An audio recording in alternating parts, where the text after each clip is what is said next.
Warigani Tanzania, hii ni Egwasu TV, sauti ya jamii. Huu ni mwendelezo wa kuzidi kuletea habari pamoja na matukio mbalimbali. Hii ni Musoma, ikiwa ni Ijumaa ya tarehe 17 mwezi wa 4 mwaka 2026. Leo Musoma hakuja kucha vizuri, kwani kuna tukio la watu kuweza kupata ajali ndani ya maji, watu kuzama maji. Waliozama ni watu watatu, wawili kati ya watatu hawa waliweza kuokolewa na mmoja mpaka sasa bado hajapatikana. Ni kama unavyoona jeshi la zimamoto na uokoaji liko hapa, lakini pia wananchi wako hapa, wako tayari kabisa kwa ajili ya kufanya kazi ya uokozi.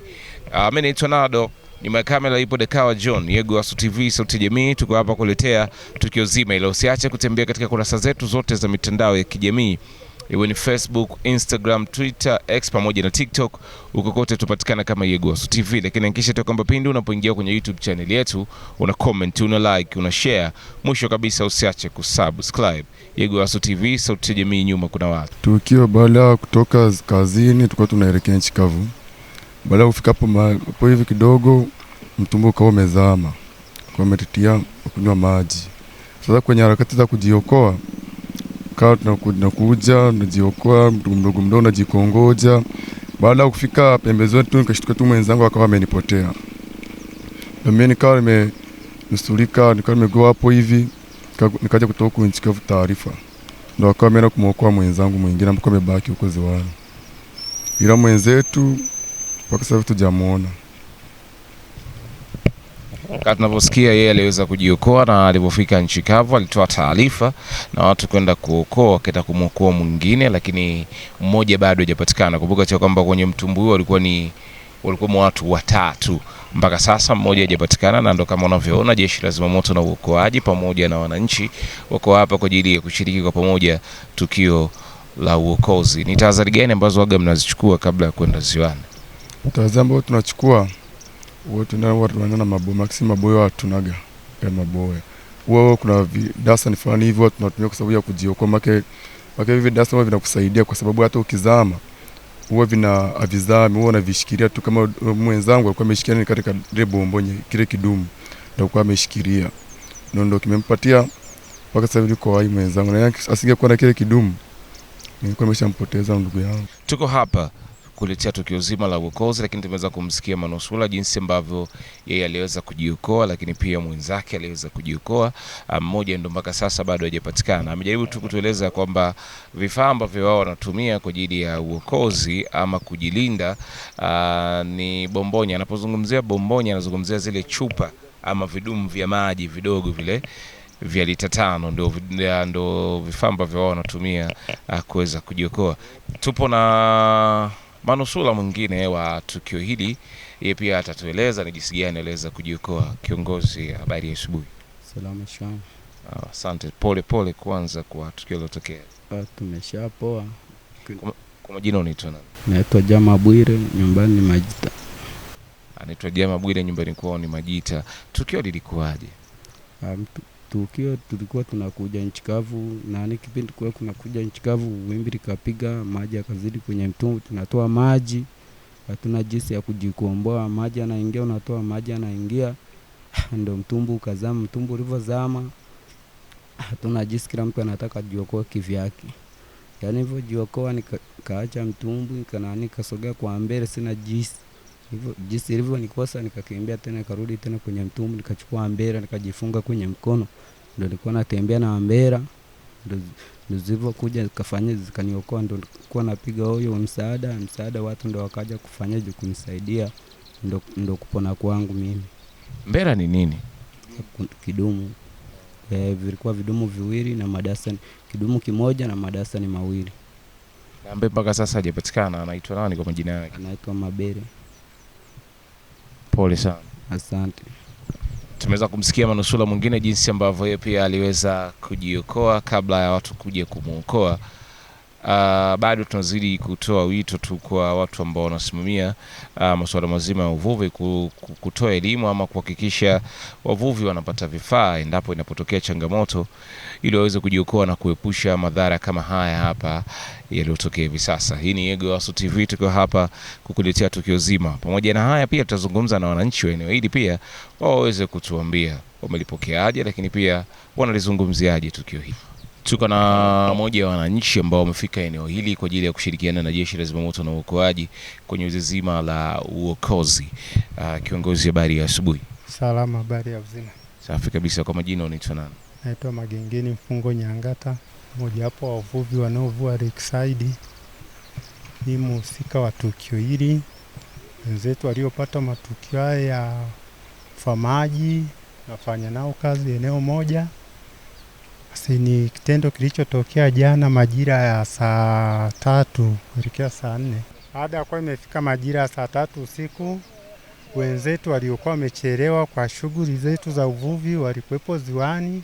Sisi tukawa tumeshatoka, tuko nchi kavu, tukawa tunawasubiria. Baada ya muda kidogo kuelekea saa 4, mojawapo wakati ya watu watatu waliokuwa ziwani, mojawapo alikuja na kudai kuwa wamezama. Sasa baada ya kuwa ameleta taarifa hiyo kuwa wamezama, akasema baada ya kuwa mtumbwi wao umezama, wawili walitoka wakafanya harakati za kuogelea ili kunusuru maisha yao, wakawa wanasogea nchi kavu ili kutafuta namna ya msaada. Tayari zoezi la kutafuta mwili ambao uko umesalia ndani ya maji limekamilika kwa ushirikiano wa wananchi pamoja na Jeshi la Zimamoto na Uokoaji. Tunaye mmoja kati ya wananchi ambaye ameshiriki kikamilifu kabisa zoezi hili la uokoaji tangia jana usiku ambapo tukio hili lilitokea, lakini pia ameshiriki kwa ukamilifu zoezi la kutafuta mwili ambao umepatikana hivi sasa. Hongera, lakini pia nikupe pole. Mmetumia muda gani kutafuta mwili mpaka kupatikana? Tumetumia kama muda wa risali moja hivi hadi mwili kupatikana. Ndio. Tumepeleka mara ya kwanza Kokoro, tukavuta tukagoesha akawa hayupo. Kwa vile ni uzoefu wa ziwani, tukasema turudishe tena upande mwingine, tukalalia upande mwingine. Ndio tumepeleka, tumevuta, ndio tumebahatika kuja naye. Mwili mpaka sasa hivi tumebahatika kuleta nchi kavu huko hapa. Ndio. Familia yake labda imeishapata taarifa na pengine wameishafika? Familia ndio imekuwa wa kwanza kabisa kufika hapa. Ziwa tunatafuta walikuwepo, hata mke wake alikuwepo hapo nchi kavu anapika ugali kama mila na desturi za kienyeji. Kwa hiyo alikuwepo na familia mpaka sasa hivi wanapitisha mchango, ndio unaona pale wampisha mchango ili patikane hela ya mafuta waweze kumpeleka kijijini kwao. Mimi taarifa nimeipata asubuhi kwenye saa 2 hapo kwamba kijana alikuwa anaenda katika shughuli zake za utafutaji, basi mtumbwi wake ukawa umezama maji, akawa amepoteza maisha. Kwa hiyo mimi kwenye tukio nimefika kwenye saa 4 asubuhi. Ndio nimefika nikakuta ni kweli watu walikuwa wameshaanza kutafiti za kumtafuta ndugu yetu. Ikawa bahati nzuri akapatikana kwa muda maalum. Pia nitoe rai kwa jeshi letu la zimamoto kwa kweli kwa kitendo walichokifanya, maana mimi na support na waunga mkono jitihada walizofanya mpaka kupata mwili wenyewe. Kwanza mimi nimefika nimekuta wao wanahangaika, mpaka watu wamevua viatu wanakombati wanaingia hadi kwenye maji kusaka mwili wa ndugu yetu, nikaona ni jambo jema. Asante. Kwa majina mimi naitwa Paulo Kibeba au Nyanja Kibeba. Mimi ni mdau wa uvuvi, ni mchuuzi. Huyu jamaa yetu imetokea jana mnamo majira ya saa 3 usiku ambapo walikuwa wameenda kuvua na walikuwa kwenye harakati za kurudi.